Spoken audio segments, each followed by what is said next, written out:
It started as a quiet Sunday morning. The sun had barely cleared the rooftops and the air still held that cool promise of a peaceful day. My wife, Jenna, was headed out for her usual walk, same route, same gear, same small-town sidewalk. Nothing flashy. Just her, a water bottle, her phone, and yes, her legally holstered sidearm. She's always carried ever since she became a federal agent. Discreet, responsible, trained. Not a single law broken, not a single threat made. But this morning? This morning, someone decided her presence was a problem. That someone was Karen. And not just any Karen, the HOA Karen. The one who polices the neighborhood like she was deputized by some invisible authority, armed with a clipboard and an inflated sense of power.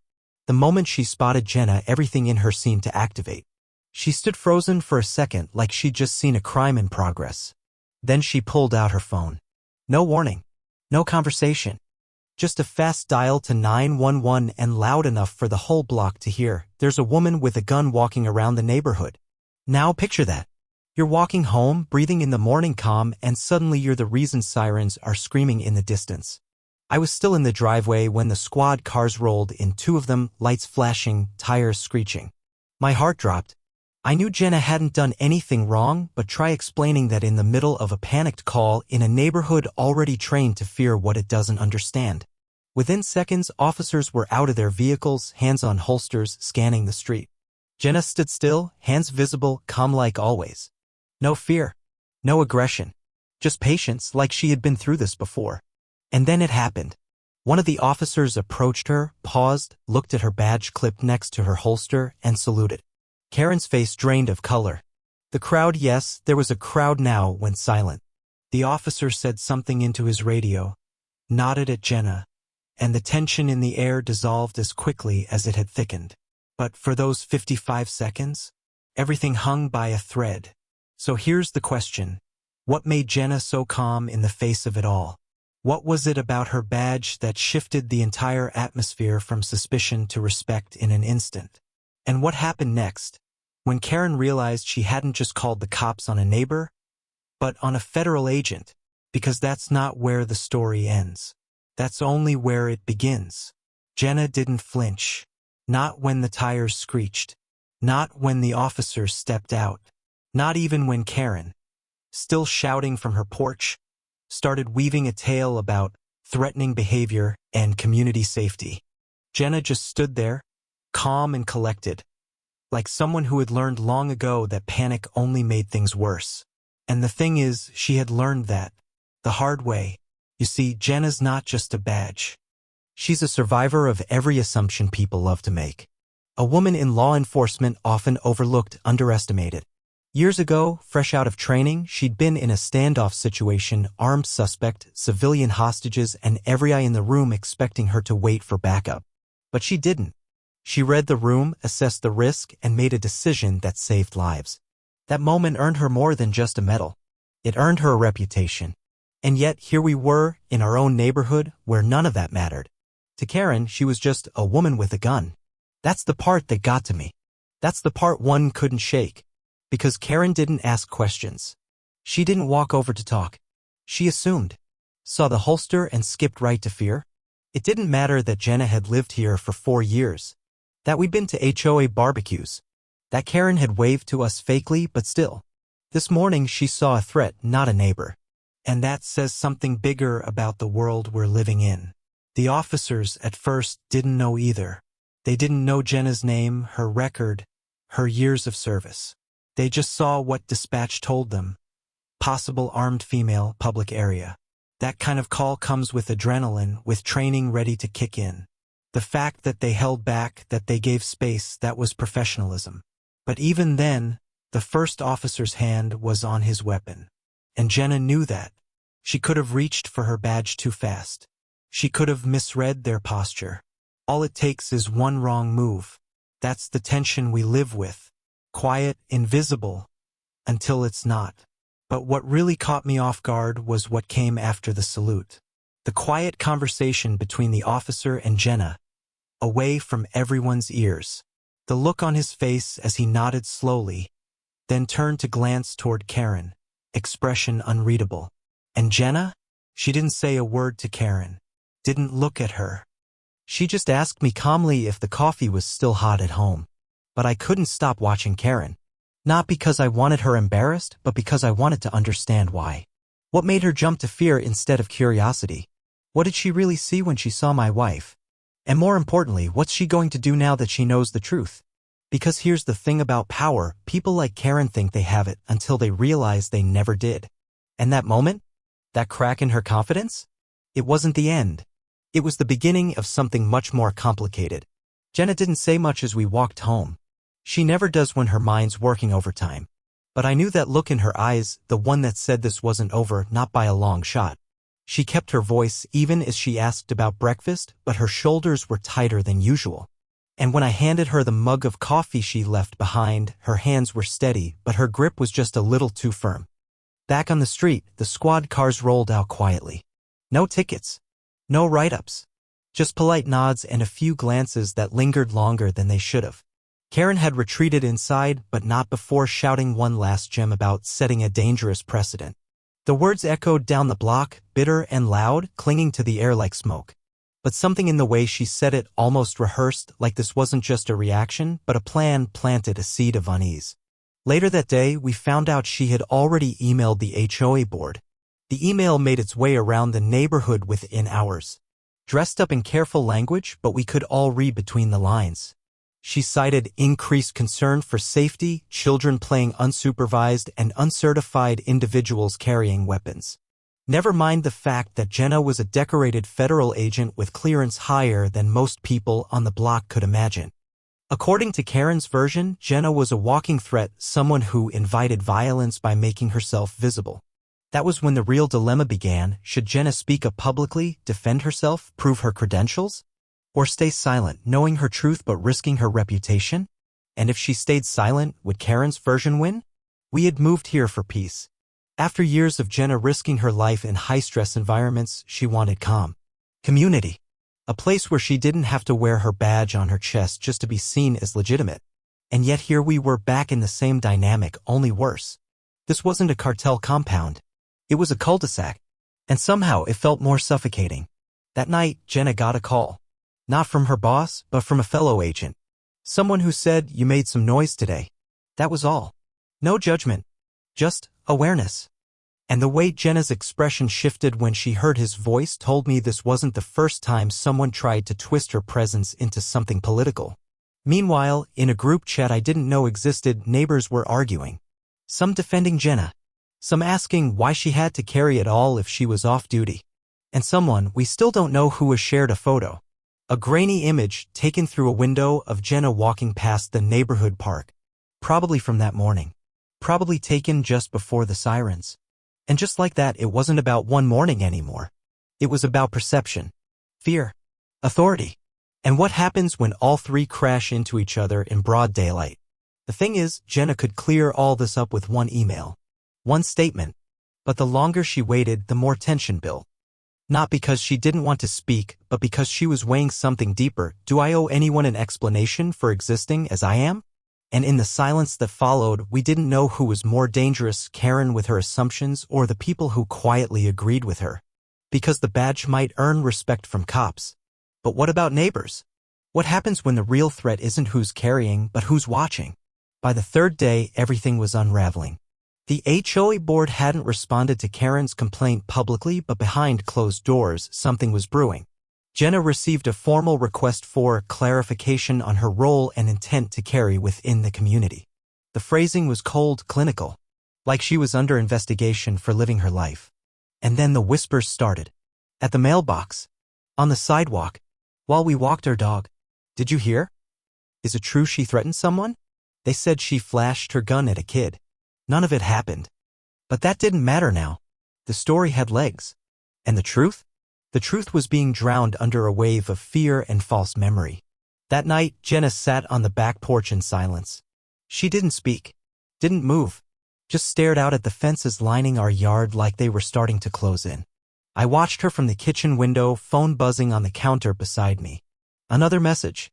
A new one from an unlisted number. She doesn't belong here. You've been warned. I froze. I took the phone outside, handed it to her. She didn't even flinch. Just read it, screen glowing in the dark, then handed it back. This was never about the gun, she said quietly. My heart was racing. Then what is it about? She took a long breath. Visibility. Presence. People don't like when someone they can't control walks in unafraid. I wanted to argue, to tell her she was wrong. But she wasn't. The next morning, we woke to find our trash bins knocked over. One had spray paint scrawled across it, "Cops out." I checked our doorbell cam. The footage was corrupted. Glitched out during the exact 2-hour window between 2 and 4 a.m. Jenna didn't say a word. She walked back inside, pulled out her old service laptop, and began typing. I leaned over her shoulder. What are you doing? She didn't look at me. Pulling every public record on Karen. I want to know who she really is. The way she said it, flat, calm, focused, it didn't sound like curiosity. It sounded like preparation. 2 hours later, she found something. Not big. Not criminal. But enough. A connection. A name. Karen's brother. Discharged law enforcement. Dishonorably. Domestic case. Sealed files. But Jenna's clearance went deeper. Karen's not afraid of guns, Jenna murmured, scrolling slowly. She's afraid of me reminding her of someone she couldn't control. Before I could reply, there was a knock at the door. Sharp. Quick.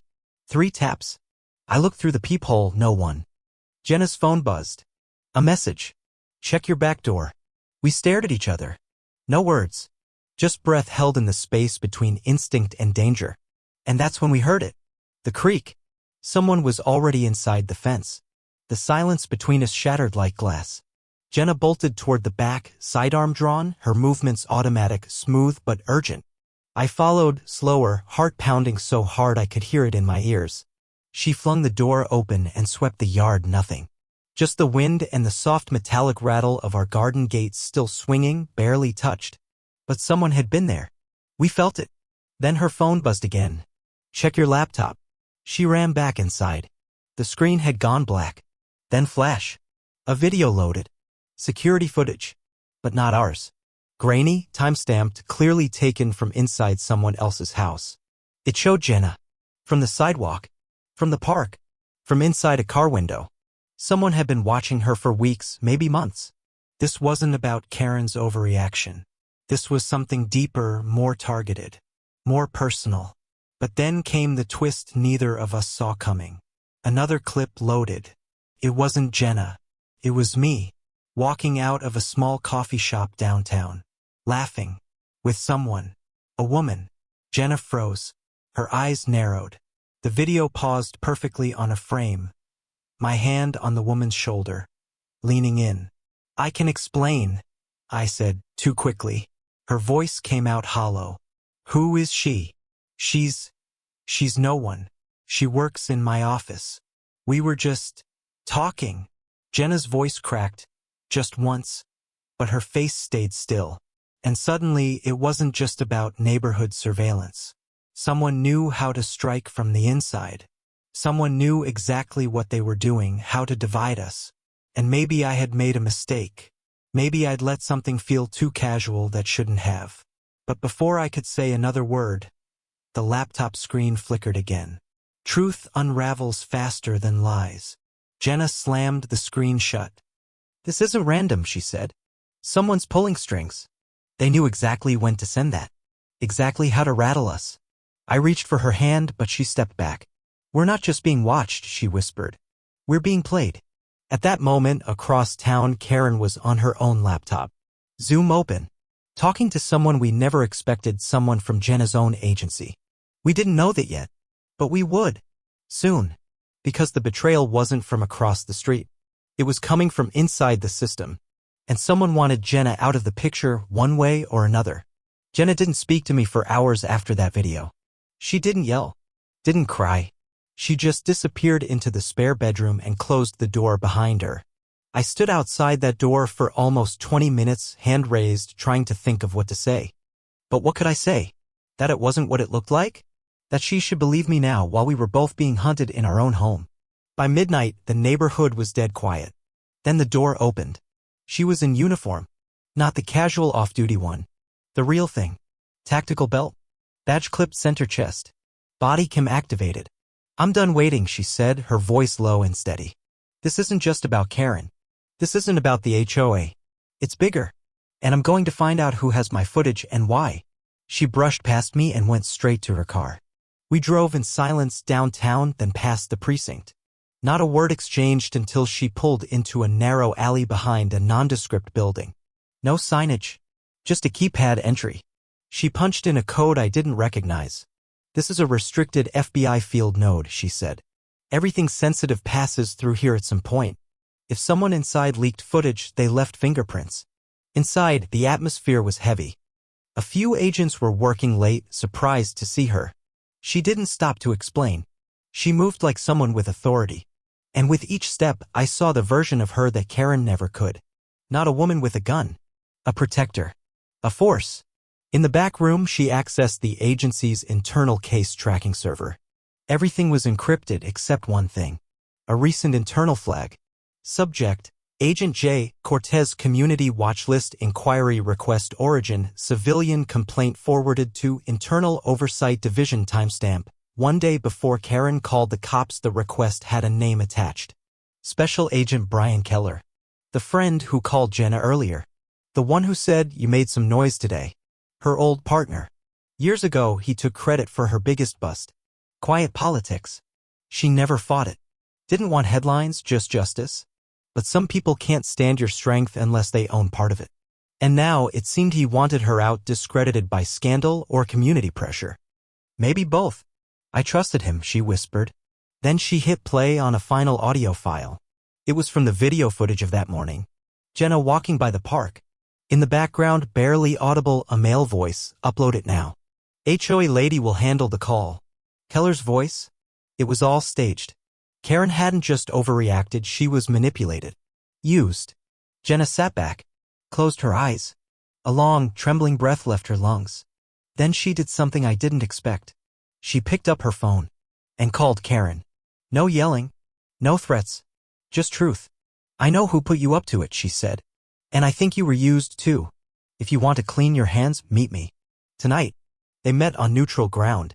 The community center. Karen showed up nervous, jittery. And for the first time, I saw her without the armor of superiority. She listened. Jenna showed her the footage, the emails, the timing. Every detail lined up. Karen broke. Not tears, but shame. She had bought the fear wholesale, weaponized it because it made her feel important. But now she saw the cost. Jenna didn't press charges. She didn't need to. She filed a full report on Keller, submitted everything through official channels. And 2 weeks later, he was placed on indefinite suspension, pending federal investigation. The story could have ended there. But it didn't. The final twist? A small envelope slid into her mailbox a week later. No return address. Inside, a single flash drive. And a note. "You missed one camera. We never found it." But from then on, Jenna never walked the neighborhood without her badge visible. Not because she needed to prove anything, but because now they knew she wasn't just watching. She was ready. In the weeks that followed, things finally began to quiet down. Karen, to her credit, withdrew her complaints. She sent a typed apology to the HOA board, short, formal, but sincere enough. A week later, she resigned from her role on the board entirely. We never became friends, not exactly, but she started waving when she saw us. Sometimes that's enough. Jenna returned to her routine. Morning walks. The holster stayed. But now her badge was clipped beside it, visible, deliberate. Not as a challenge, but as a declaration: I have nothing to hide. But I won't be erased either. The community softened. Slowly.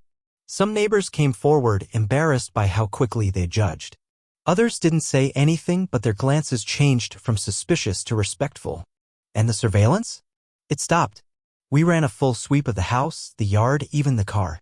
Whatever camera B mentioned was gone. Or maybe it was never meant to be found. Maybe it was a final reminder that power, once abused, rarely disappears, it just waits. Keller?